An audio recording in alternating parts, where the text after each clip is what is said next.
Good morning. Good morning. Good afternoon. Good day. Wherever we find you. Yeah. Welcome to the Margins Podcast. Welcome back to another week of the Margins Podcast. Another week of the Margins Podcast where we talk about books. The ones that leave a mark. Start a conversation. Stay with you long after the last page. Start a conversation. Oh, dang it. We got it wrong again. Listen, I just couldn't have it. Guys, this week, Fantasy had spent decades teaching readers that heroes wore white and villains wore black. Then, a man by the name of George R.R. Martin asked a different question. What if honor gets you killed? What if people you hate love their families just as fiercely as the people you admire? Before HBO made Westeros a household name, A Game of Thrones quietly changed fantasy forever. This week we are covering Book 1, A Game of Thrones by George R.R. Martin. Listeners, viewers, our people, our podcast people, you may have already heard Cristiano's 1-minute review, our guy. Hopefully you have. You better have. And you better like it, share it with every person in your life. You and that person trying to get you in an MLM. Selling knives and vacuum cleaners. Cutco, Airmaster, Amway, Quickstar. Come at me. I've been to your seminars as a child. But yeah, we are covering it this week. Excited to get into the world of dragons And and the throne drones and and the chair. cripples. Oh yeah. I was thinking Fourth Wing. My bad. You were definitely. Shadow Daddy. Yeah. But with that said, before we jump into that world, Yeah. how are you doing? You know, if only If only. the woodpeckers sighs, the bark on the tree was as soft as the sky. Zeroni. Madame Zeroni. I'm chilling in my really excited. This is a really good book. Really good book. What about you? I'm good. About to go play some pickleball. All right. About to start this film. About to fix my hair. Yeah. All the things, you know? All the things. But yeah, I'm ready. Parents coming to town. Parents coming to town. Gotta get their room ready. Yeah. Just reverse roles here. Mm-hmm. Yeah. It's gonna be cool. Rachel will have some family time with Family them. time. She loves my parents. Yeah. My parents love her, so it works out. You don't have to deal with like the awkward, sometimes the awkward in-law situation Right. that many have to go through. Yeah.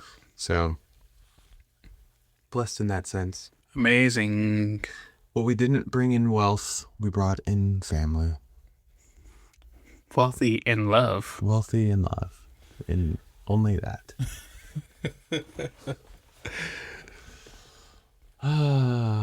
Okay.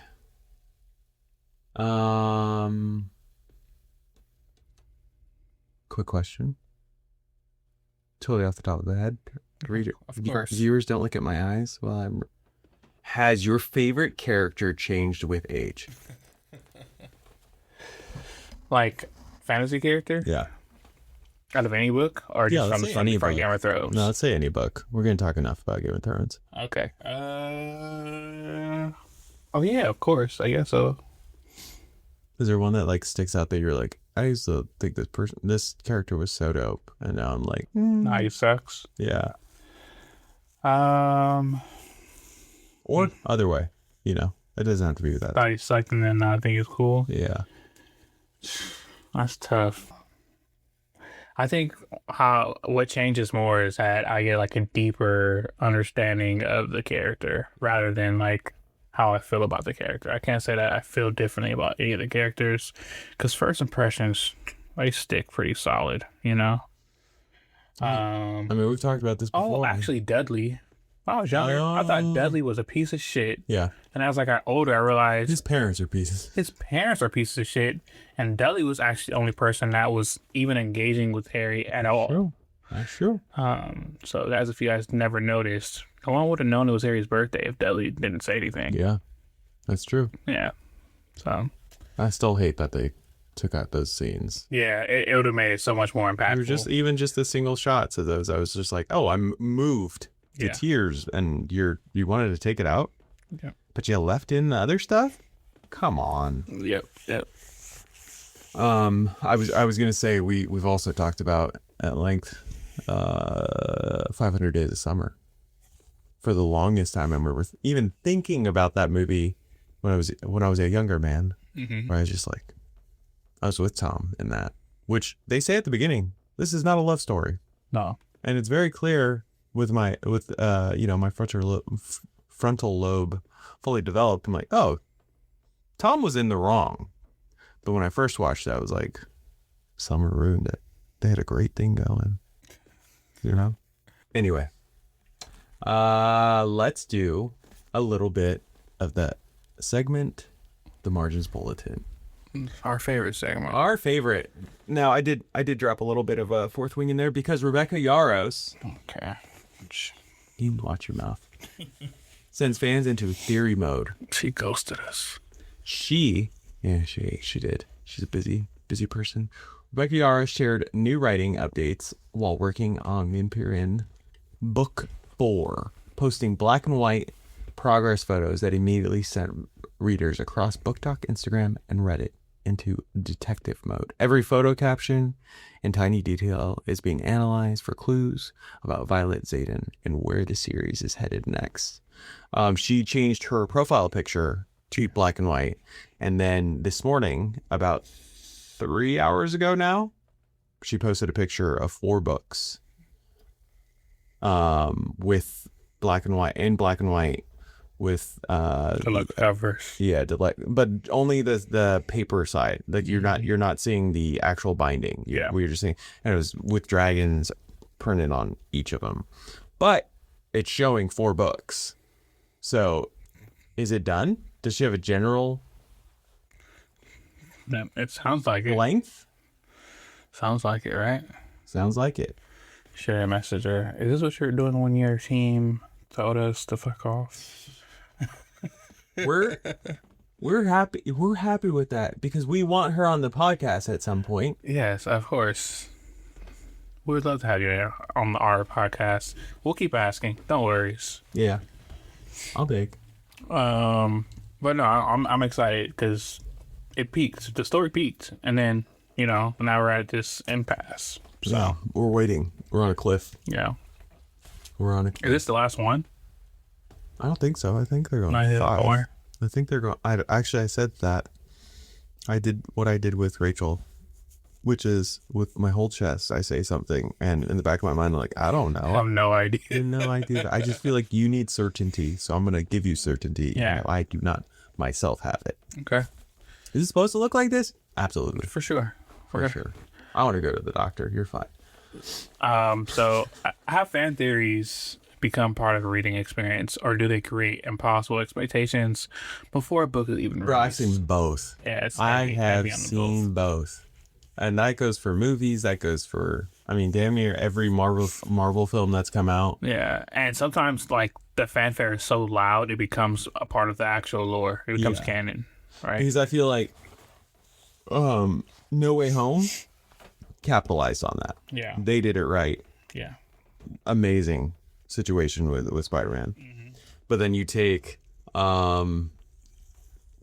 Doctor Strange, and everyone's like, oh, in the trailer they're like, we're gonna see a different Fantastic Four, and it ended up being Jim Halpert, Ron Krasinski, and it was cool, which was cool, but then it was like such a quick moment and just felt underwhelming, that whole like a lost opportunity. yep. And there's a lot of fanfare around there and theories and what we expected and who we thought was going to show up. Mm-hmm. So yeah, I've seen both. For sure. And then other times it cripples the author. Mm-hmm.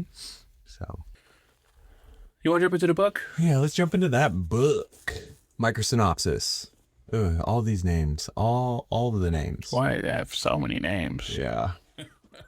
All right. After the mysterious death of the Hand of the King, Eddard Stark is summoned south by his oldest friend, King Robert Graffin, Facts. to become the new hand. What begins as a political appointment quickly unravels into a web of conspiracies, betrayals, rival families, and hidden ambitions stretching across the Seven Kingdoms. Meanwhile, an exiled princess discovers her own strength across the narrow sea, and in an illegitimate son joins the night's watch beyond the wall, and winter inches closer. At its heart, A Game of Thrones isn't about dragons, it's about power. Who deserves it, who survives it, and what people sacrifice to keep it. But yeah. Can you tell us a little bit about the author? A little bit about the author. I know this guy. Who is George this new author? R. Martin. He's a young buck. He's a young buck. Spent years writing television and before turning to novels. Frustrated with production budgets and limiting his imagination. In 1996, he released Game of Thrones, the first novel of the Song of Ice and Fire. His commitment to morally gray characters, political realism, and consequence changed fantasy forever. We already know how big the show is. The influence reaches nearly every modern fantasy author today. I should have known. One of the greatest shows ever in history. Yeah, Just if they didn't fuck up the ending, it went down. Because they did. It'd have been like Breaking. You know how people love Breaking Bad? Yeah. It'd have been like, it might have been bigger than Breaking Bad if they just didn't fuck up the ending. I think that because they did, and because of how monumentally they did it, It's like they didn't give up. They didn't care anymore. it's still gonna exist there because of how, like, had it been just an underwhelming, then it would have been like, oh man, they almost had it, but they didn't. But instead, they were like, oh, you messed this up so bad that we're gonna be talking about it forever. We're gonna say how great it could have been. Yeah. Because the worst thing to have at the end of the day, when it's all said and done, is potential. You had it. You had it. You had the potential. Yeah, you were there. You didn't get it, though. Yeah. That's interesting. Yeah. I could have been great. I could have been great. I should have been I great. should have been great, but, nah. Y'all have seen it. Y'all have read it? Oh, you haven't read it? Oh, you should. You should. Honestly, I know you actually brought this up about how, like, I don't know what context it was, but like the progression of like fantasy, about how like you read like an older fantasy that was good, but it happened in a time period that, you're like, eh. Yeah. And then as you read like a more modern fantasy, it feels like they got better at honing in. It just on feels that. like each era of author is learning from, as they should, from the past authors, and be like, okay, we don't need this. Let's fine tune this. Yeah. Let's make this a little bit more dynamic for the reader, and it just keeps getting more finite and better as it goes on.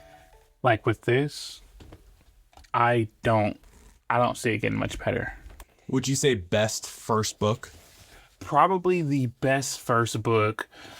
It is the most well-written first book for me that I've ever read. Read a lot of books. It's the most well-written first book ever. Like there's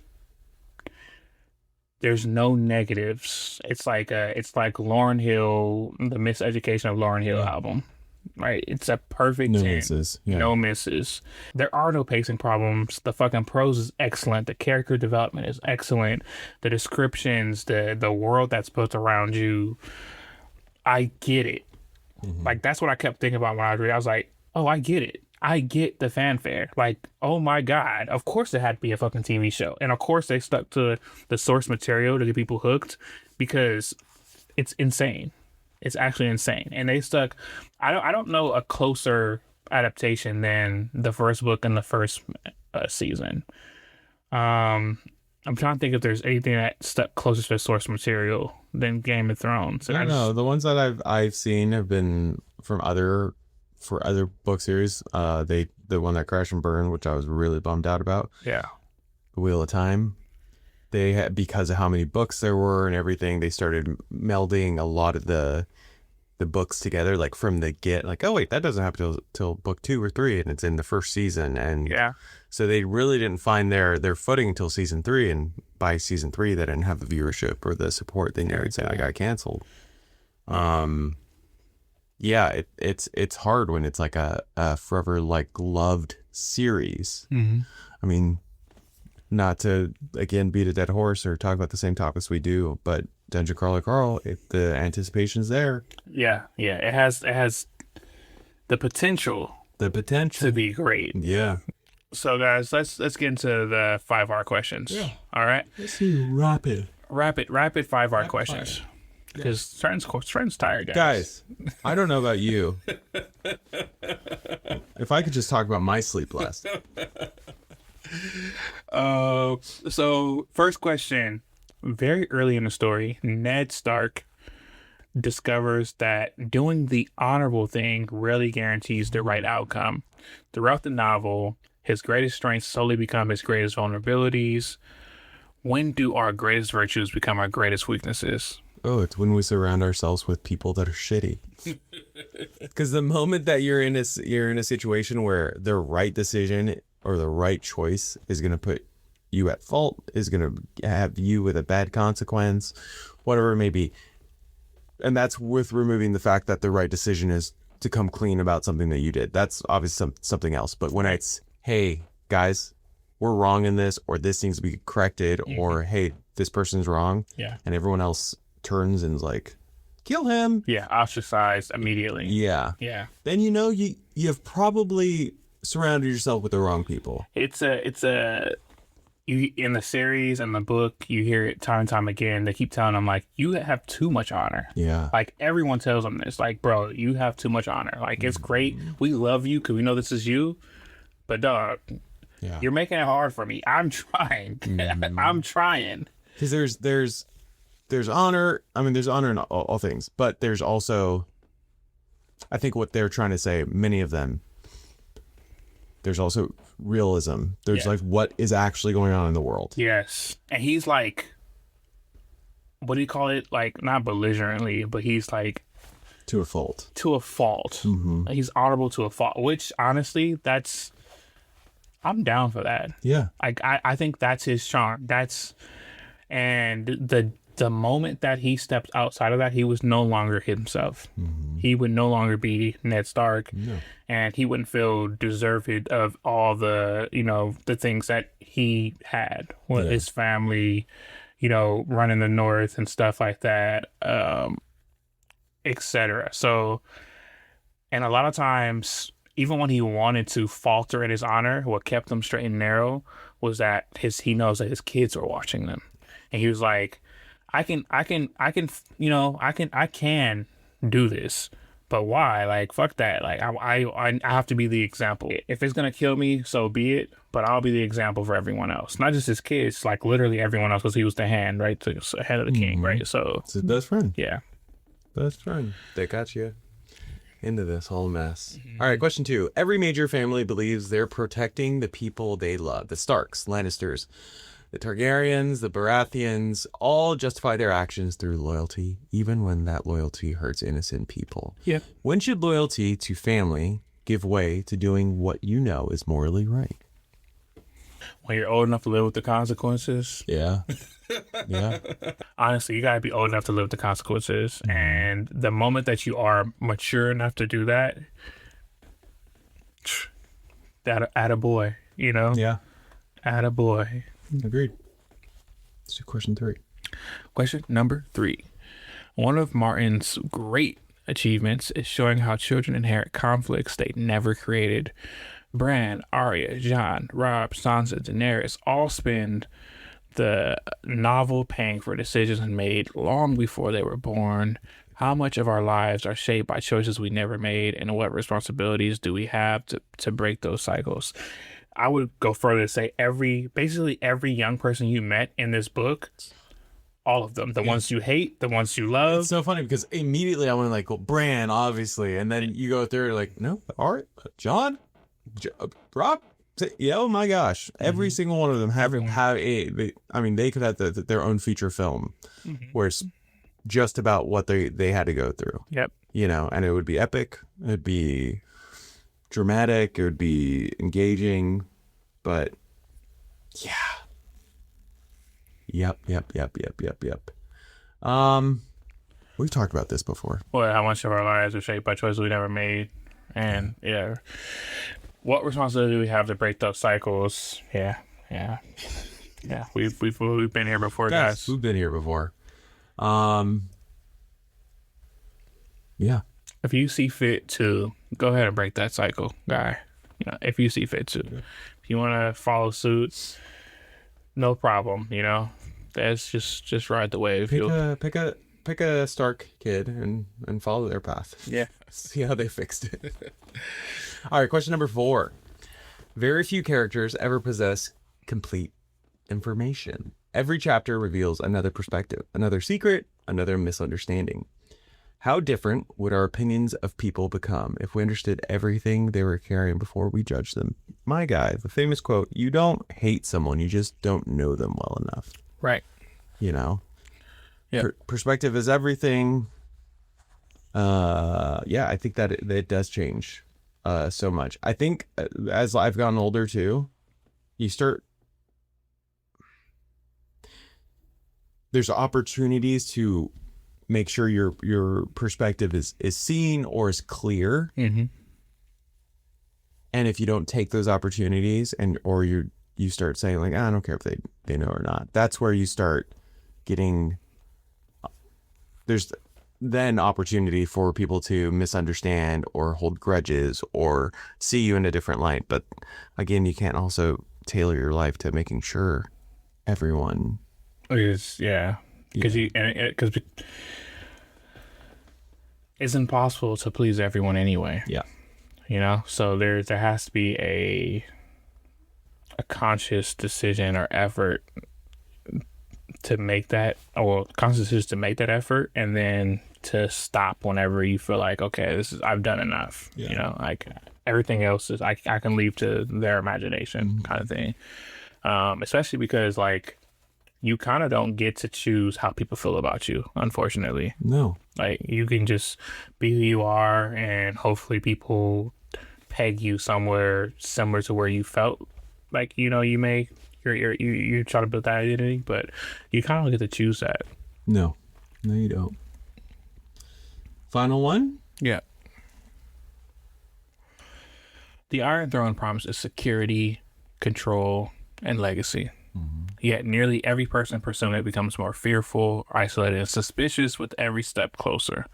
Why does chasing power so often rob people of the peace they hoped it would bring? And I would go further and say chasing anything. You chasing a goal, chasing success, chasing love, chasing anything in your life is going to rob you of some kind of peace. Yeah. Not saying that you'll never attain whatever that is that you're chasing, but even if you do obtain it, there will be a net loss somewhere in there. I think there's a major factor of that is the anxiety of losing what you're chasing or what you've attained, because then you start seeing bystanders or even friends or whatever as threats to you holding on to that. Yeah.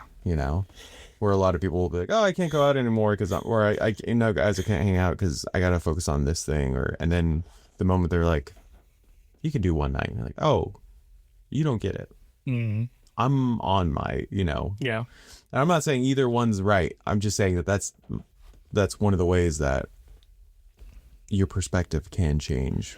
Yeah. Find the core of what you're really looking for, because what I really wanted was happiness. All these other things were just a pathway to happiness, So, whatever. Deep dive. Just know, honor kills. Honor kills. And the more honorable you are, every time an honorable person comes the greater this person would be, is going to be. Yeah. Tyrion, amazing character. Do you have any top characters in the book? Like, if you had to do the top 3? Probably Arya.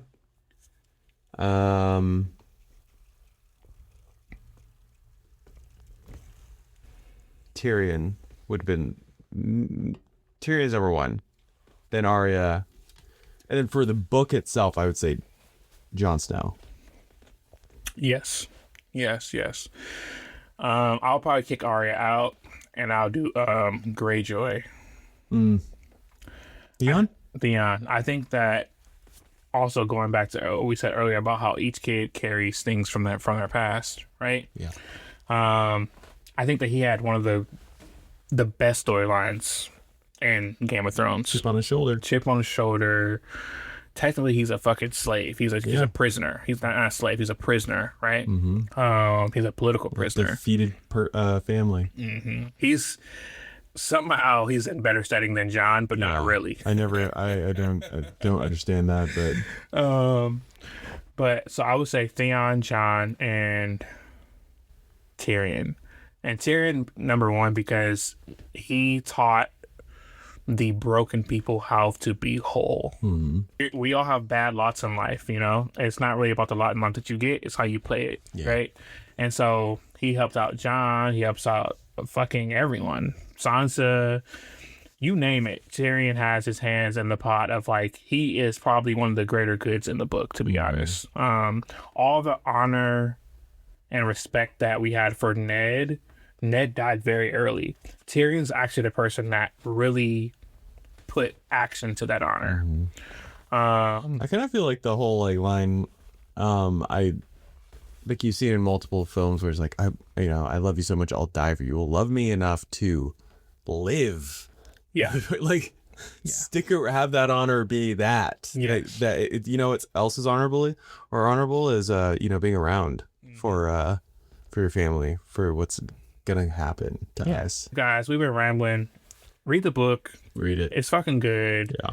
If you watch the first season, it follows the first season of the series follows the book very, very cleanly.